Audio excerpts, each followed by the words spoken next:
Hey everyone, hope you all are well. I'm starting today's tutorial as always by priming the eye area, and to do that I'm using the Wet n Wild Photo Focus eyeshadow primer. It's a brilliant budget primer.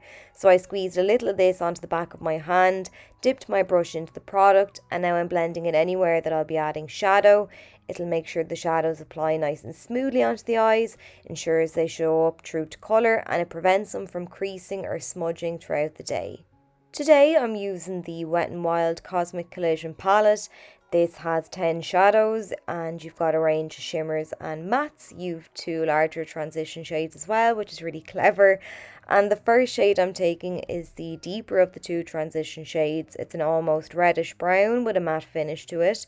And I'm using the Sigma E25 blending brush just to blend this product into the crease. I've placed the brush down on the outer edge of the crease, and then I'm gradually going to use a mix of circular and windshield wiper motions to move the colour across the crease right into that inner corner. And if you're unsure where your crease actually is, it's literally that little fold right above the eyelid, kind of halfway between the lid and brow bone. If your crease area isn't as apparent as mine, or if your eyes are hooded, or if you're generally just still unsure, have a little feel around the eye. You want to apply the shadow right along the eye socket. So I've started with a light hand with this shadow, applied a small amount to begin with, got it onto the eye, and once I had the initial layer down there, I decided to apply a little bit more on my brush and then reapplied the shade and just kept blending over and back until I was happy with the intensity and the blend of that shadow. Next, I'm going to take the NYX Jumbo Pencil in Slate, and I'm using this as an eyeshadow base. It's not jet black, it's more of a grey black, and it's a nice and creamy pencil. It glides nicely onto the eyes, and it's massive as well, so you're never going to run out. So I'm just roughly sketching this along the lash line and taking it slightly above that area too. And then I'm going to take the brush that I used for my primer and start to smudge and blend out that creamy pencil. So time is of the essence. You want to make sure that you blend that product out quickly enough. You don't want it to set on you before you've blended it out to where you want to. And in our case today, I'm coating the entire lid so that we will have a nice base for the shimmery shadows that are to come. I'm taking a flat C-shaped brush from Blank Canvas Cosmetics and a little of that light shimmery purple. I've sprayed my brush with a little bit of water, and now I'm patting this down more than halfway across the eyelid. You could use a setting spray either, but water is just fine too, and the combination of the water and that base that I've just applied will really help the shadow adhere to the eyes and make those shimmery particles pop a bit further as well. Make sure to use tapping motions and you will then avoid any unnecessary fallout. So I'm taking the deeper purple now on a flat C-shaped brush again, and I'm tapping this down on the remaining outer third of the eyelid, just patting and pressing the shadow down there so that it sticks nicely to the base. And I also spritzed my brush lightly with some water once again just before applying this shade to make sure those particles really stood out. I'm now picking up this brush from Eimear Brush. It's a nice tapered blending brush, and I'm literally using this just to soften out any harsh edges that we have at this point.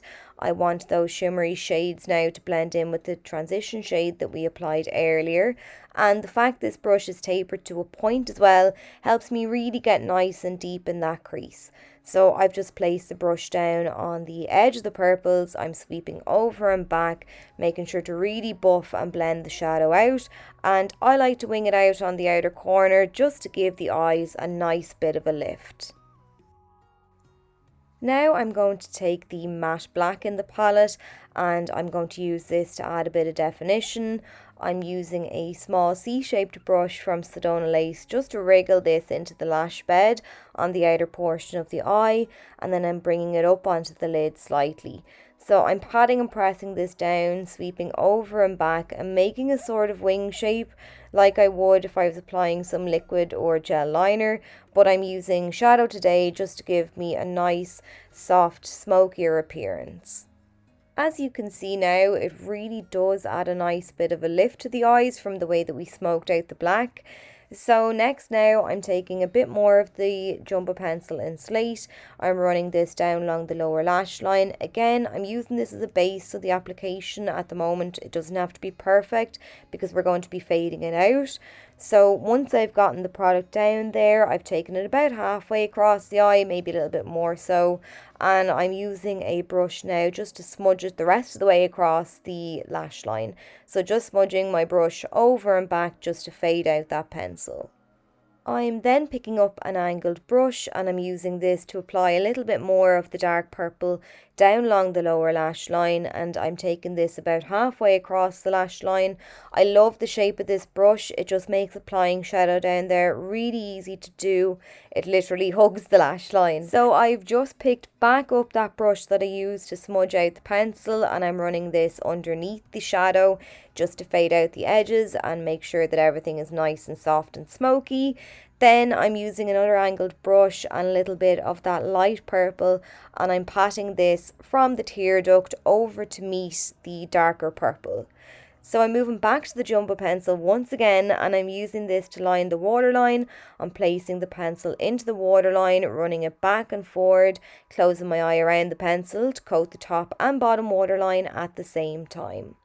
So I've got a little bit of a fleshy tone now peeking through, and I want to conceal that. So I'm taking a little bit of that matte black on an angled brush and I'm pressing this over the top of the pencil onto the waterline and down underneath the lash line. So this covers up any fleshy tones, giving us a more seamless smoky finish, and it also sets the liner on the waterline, making sure that it lasts longer throughout the day too, and as a bonus it intensifies it as well.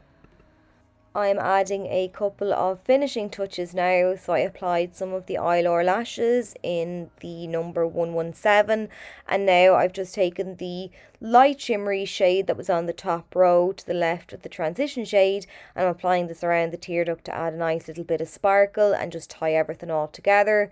Then I'm taking the L'Oreal Telescopic Mascara to blend my own lashes in with those false ones, and to also coat and define the bottom lashes too. And then that's it. So I hope you enjoyed the video. I hope you found it helpful and easy to follow. If you did, do let me know, and I'll catch you all really soon.